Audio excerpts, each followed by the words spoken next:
All right, welcome everybody. We're going to talk about the foundations of the spine. We're going to talk about the pelvis and the lower spine first.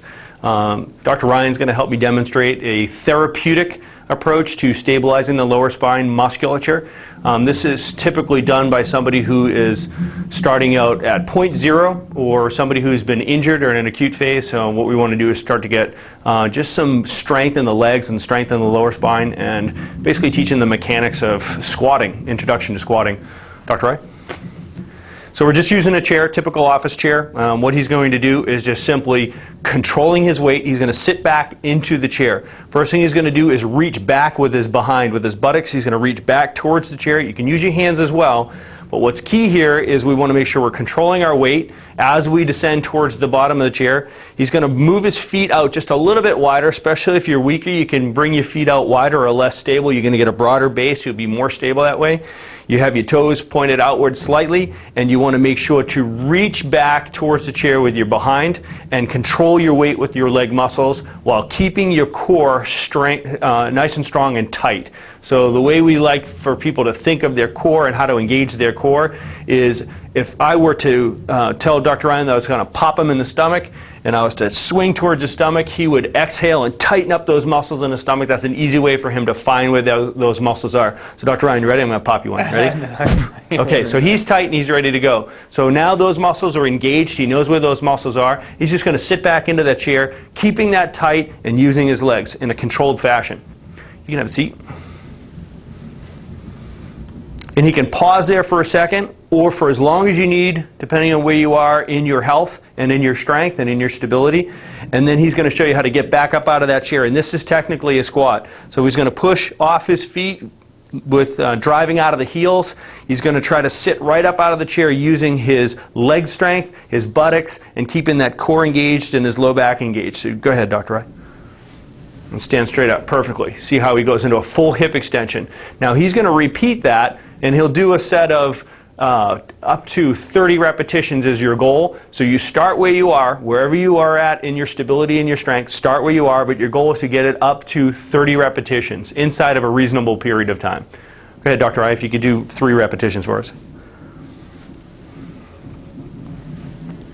What you'll notice is he's controlling his weight the whole time.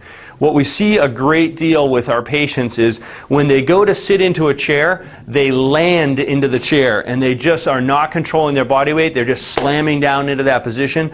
Not only are they creating a traumatic force to the disc, that compressive force, in an unstable, uncontrolled fashion, but they're losing out and missing out on the opportunity to actually strengthen those legs and strengthen that core. So I'm going to have him show you that one more time. This is what it looks like when you're just not controlling yourself into a chair and you just basically are just falling back into your chair. If you don't have a disc problem in your lower back already, that's a great way to get one. So stop doing the wrong things and start doing the right things and strengthen that pelvis. Nice work. What would you suggest about maybe coming up if you're not ready to drive out of the heels and use that, using a little bit of support very first off? If you're not ready to come up off the heels. I don't know, some people have trouble getting up from here. They need to use a little bit of support.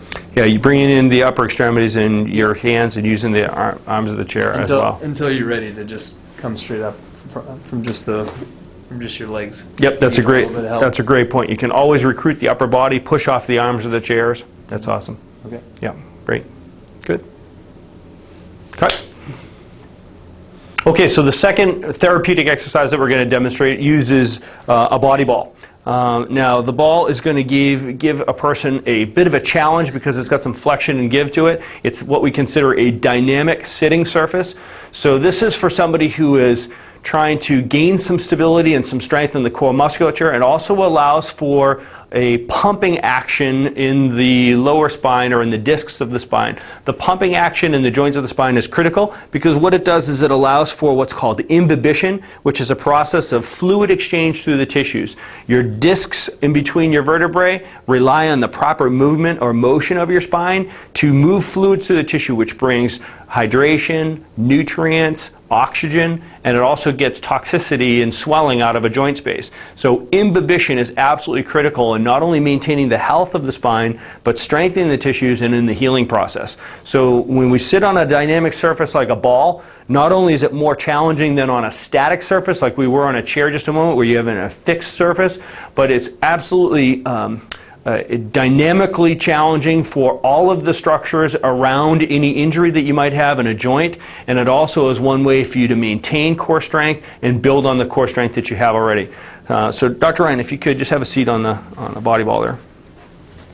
If you'll notice, Dr. Ryan's sitting on a ball that's on a platform. The platform provides some stability. He's also chosen to back the ball up into the corner so that you're not afraid of the ball rolling one way or the other. This would be very much a beginner position. Again, this is a therapeutic type exercise. So this is a person that is not able to get the imbibition benefits of walking, which is one of the critical elements or one of the big benefits of just going for a regular walk, is that pump action, that up and down motion of your body really exchanges fluids through the tissues, and that's what strengthens and keeps those tissues healthy. If you are so acute or so weak or so uncoordinated or so dizzy that you are unable to go for a walk, this is a good option for you to actually get some of that good, healthy, critical, essential movement through the joints. So one thing we want to emphasize when somebody sits on a body ball is when you go to sit in this position, you want to make sure you maintain that engagement of that core musculature. So what we want to do is fight for the lower spine curvature, the lordotic curvature in the low spine. Dr. Ryan, if I could have you just turn towards me so we can get a good lateral view of that low spine. And if you could, just exaggerate that lumbar curve for me. You can see that lumbar curve or the lordotic curve in the lower spine, which is absolutely critical to maintain in this position. If you could lose that curve for me, Dr. Ryan, and show it into a slouch, where his low spine has lost that protective curve. That curve is what protects your discs. Your discs are not shock absorbers. What they are is spacers that allow the very delicate nerve roots to exit your spine and feed your organ systems. So what we want to do is protect those discs. The curvature of the spine is what's critical in protecting the disc by acting like a spring. So we want to engage that lower spine, and what we're going to have Dr. Ryan doing here is he's going to be pumping his spine on the ball. We are not bouncing on the ball. We are in a very controlled fashion engaging our core, maintaining that low back curve, engaging our pelvic musculature, and we are pumping up and down on the ball, very controlled, with a tall chest and an engaged low spine. So you can see Dr. Ryan is not bouncing on the ball. He's going to show that you can actually pick up speed on that bounce and still maintain that control. And it may look like he's bouncing, but he is controlling every element of that motion. He could stop himself at any point through that motion. He wants to maintain that control so he's not erratically bouncing on the ball. If you could show what bad form and bad posture would be on that ball, that will aggravate a disc problem. So you want to be really cautious not to be torquing and twisting any of the discal material. That'll create more disc damage and more swelling and nerve pressure. Okay? Excellent. Thanks, Doc. If you could stand up and roll the ball off of the platform and just to the center of the room here. This would be the next step up. You just move it away off of the platform or move it away from the wall or both and just have a seat right on the ball. And we just repeat. Here the surface is even more dynamic, there's less stability, so it's just more challenging, so you're recruiting more musculature. Exact same form. Engage low spine, nice tall chest, straight up and down in a pumping action. Go ahead, Dr. Rai.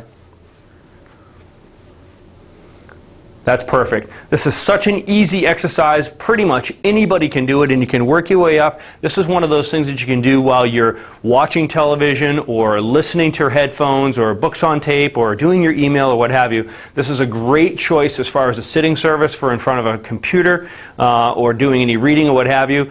Get yourself one of these body balls. It's low cost, low term investment, low entry investment, I should say, and it's one of those things that's totally safe, very effective, easy to do. You won't even break a sweat doing it, but it's something that you can do every day, and your lower spine would thank you for it.